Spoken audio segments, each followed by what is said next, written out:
Good morning, boys and girls. We are actually going to be doing session 6 today. We're going to skip session 5 in your notebooks because it is about book club discussions, and since we're not doing the book clubs at home, we're just going to move on to session 6. So today in session 6, I have a picture up here of an old map, and this is something we might see like in our social studies books. This is, how people used to depict places that they would travel to and stuff. And you see lots of different types of animals and creatures drawn on this map. You might see they look like sea monsters, and there's even dragons on them. And somewhere even on this, it has the words, if you zoom in, and I can't even see where it is on here, where it says, Hic Sunt Draconis, which is Latins for here be dragons. So they would actually write that on these maps in different places. And you can see there's even some sea monsters. You can see some pictures of dragons or these monsters attacking boats. Here's an example of one there that I saw. And the dangers that one might face when they're leaving the safety of their homeland. That's why they would draw these creatures and stuff on there. So what's fascinating about these charts is the dragons and the sea monsters that are depicted here are symbolic. They probably saw the big creatures like whales or squids in the oceans and drew them as sea monsters. But map makers also put them on the maps to show that the explorer was approaching a place that was unknown and dangerous, like showing dragons where earthquakes might have happened, and marked the Latin term hic sunt draconis, that has become a symbolic expression meaning look out, there's trouble. So today, I want to teach you that in fantasy stories, characters face different kinds of dragons. Some are literal, while others are metaphorical dragons, symbolizing conflicts faced by these characters. And experienced readers look for these conflicts, and they consider whether some of them are becoming themes in their novels. So we're going to try this together. If you have not already listened to me reading the story of the Paper Bag Princess, which I uploaded that link with this, go back and read that now, because we're going to be doing some discussion over that story.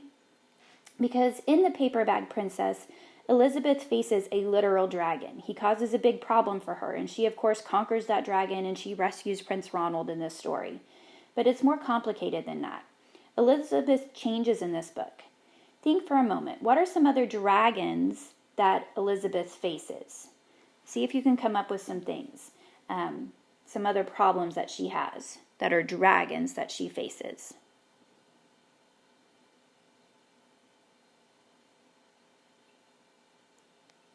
So a couple of things that I came up with is, her home got burned down. She's homeless now. She only has herself. She has nothing really. She traipses off after this dragon to go rescue Ronald, but she only has herself really to depend on. So those are some of her dragons that she has to face.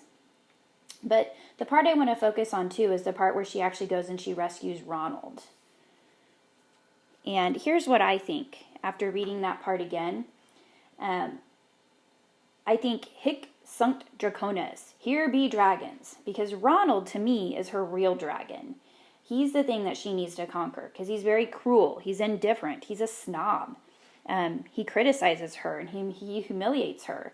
I mean, she went through all of this just to save him, and he doesn't even say thank you. He criticizes her about how she looks, and he said, come back and save me when you look like a real princess, right? So when I think about Ronald being one of Elizabeth's problems, I realize that maybe the author is teaching that it's important to make wise choices about relationships. So do you see how we did this? We thought metaphorically. We moved to thinking about dragons not as real, but as metaphorical dragons that characters face. And when you do this, readers, you can begin to think deeply about the dragons in characters' lives, and even ones in your own life. So think to yourself for a moment, what are some of your own dragons? And if you want to, you can write those down here. I wrote some of my own. I have a problem with doubting myself when I make decisions, thinking, is that really going to be what's best? I'm also very critical of myself. I never, in my own mind, do enough or do the best, or I'm just very critical of myself. So those would be some of my own metaphorical dragons that I have to overcome.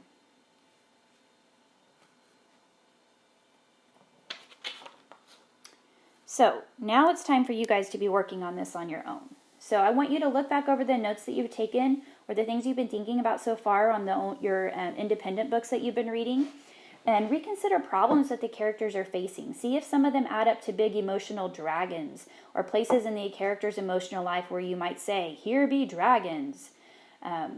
Just an example of in A Wrinkle in Time, some dragons that Meg is facing. Again, too, just like me, she's very critical of herself. She doesn't feel like she's good enough about, she's not smart enough. She's not as pretty as her mom. She criticizes herself a lot and doesn't feel like she's good enough or can live up to other people's expectations of her. So there's some of her own dragons. So think about some dragons that your character faces. And then really think about what lessons are you learning about the character because of these dragons that they're facing. Don't forget to tell me the title of the book, and you can write your notes right down here. Or you could also upload again a book snap of a section of the text that's showing like where that's happening in the book, and telling me what it is that the character is learning about themselves because of what's happening right there in that story. What are these dragons that they're facing and how they're overcoming them? All right, if you have any questions, please let me know, and happy reading, everybody.